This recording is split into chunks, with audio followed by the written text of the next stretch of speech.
सोलापुरात एक धक्कादायक प्रकार समोर आलाय।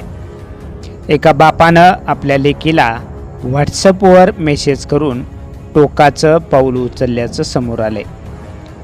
47 वर्षांच्या बापाने सोलापुरातील संभाजी महाराज तलाव परिसरातील रेल्वे पुलावरून उडी घेत आत्महत्या केल्यानंतर या कुटुंबावर शोककळा पसरले। दरम्यान या हताश बापाने मुलीला संदेश देताना आत्महत्येचं कारणही स्पष्ट केले। अनिल मारुती नरवडे असं या 47 वर्षाच्या व्यक्तीचं नाव आहे। आत्महत्येपूर्वी अनिल यांनी आपल्या लेकीला एक मेसेज केला होता। यामध्ये त्यांनी मी तुझ्या लायकीचा नसल्याचं म्हटलंय। अनिल यांना दारू आणि जुगाराचं व्यसन होतं।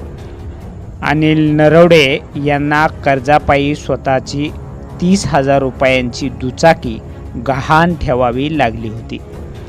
याच विवंचनेतून आणि स्वतःच्या कृतीच्या पश्चातापातूनच त्यांनी हे टोकाचं पाऊल उचलल्याचं बोललं जात आहे।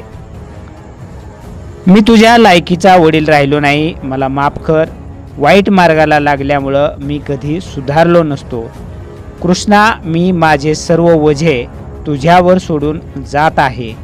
तू आई आणि भावाचा सांभाळ कर।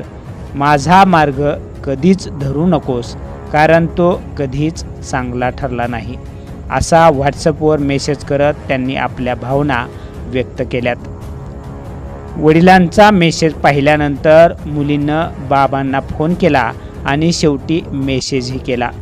यात ती लिहिते, 100 वेळा तुम्हाला फोन केला, तुम्ही घरी या। तुमच्या गाडीबाबत मी तक्रार करते। जर तुम्हाला आमची काळजी असेल तर बाबा लवकर घरी या। फोन करा पप्पा, तुम्ही कुठे आहात। या प्रकरणी सोलापुरातील सिव्हिल पोलीस चौकी या ठिकाणी नोंद करण्यात आले।